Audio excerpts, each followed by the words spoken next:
Hey, what's up guys? Eddie and Jamal here again with Berkshire Hathaway HomeServices, and today we're going to talk about 6 reasons why this is not a housing crisis. And I'll let Jamal start with reason number 1. All right, so the number 1 reason that this is not a housing crisis is by looking at appreciation. If you look at the last 6 years leading up to the last housing crisis, the average appreciation was 6.5% to 12.5%.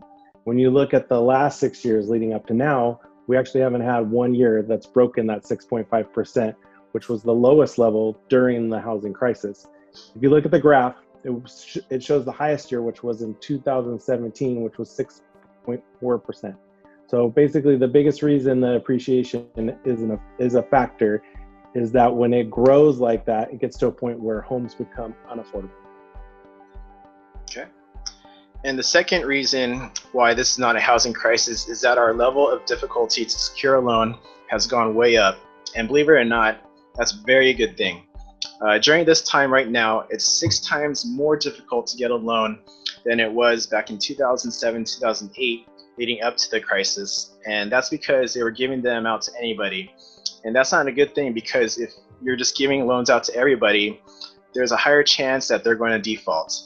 They were doing no doc loans. They were giving out interest only loans. And now they've signed up their criteria. The Mortgage Credit Availability Index is a monthly measure that gauges the level of difficulty to secure a loan. The higher the index, the easier it is to get a loan. The lower the index, the harder.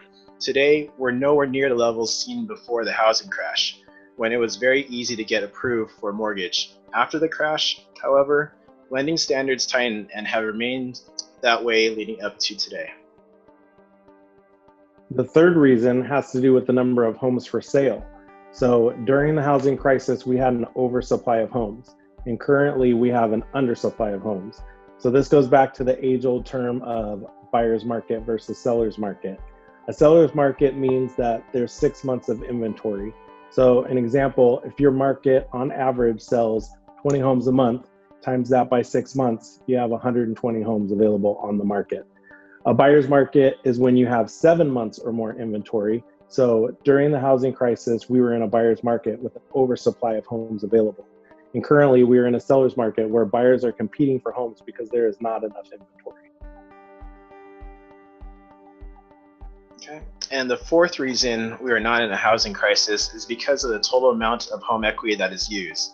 This is very important. In 2005 to 2007, which led to the last housing crisis, there was $824 billion used for home equity, meaning pulling equity out of a home, over leveraging them, right? When you look between 2017, 2019 to now, $232 billion of home equity was used, which is almost a quarter of what was used back before the last housing crisis, and that's a good thing. And the fifth reason is home equity overall. So during the housing crisis, people were over leveraged. People were getting loans left and right and had no equity in the home, which puts them in a position to kind of give up and turn their keys in. When you look at the situation today, over half the homes in America have over 50% of equity, which means people aren't going to just give up and walk away. Americans are in a much better financial position at this point.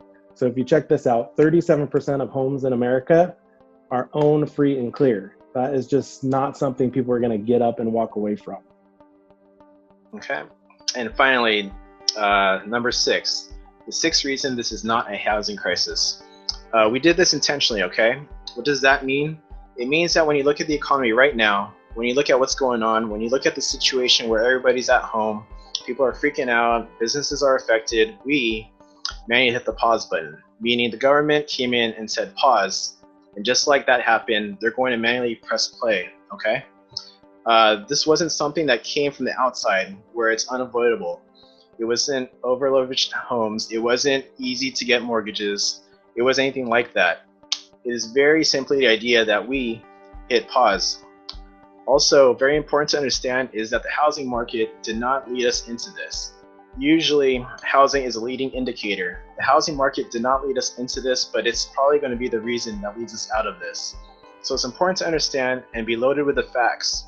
In the end, there are a lot of differences between what's going on now and what was going on back in 2007, 2008, 2009. All the indicators were there.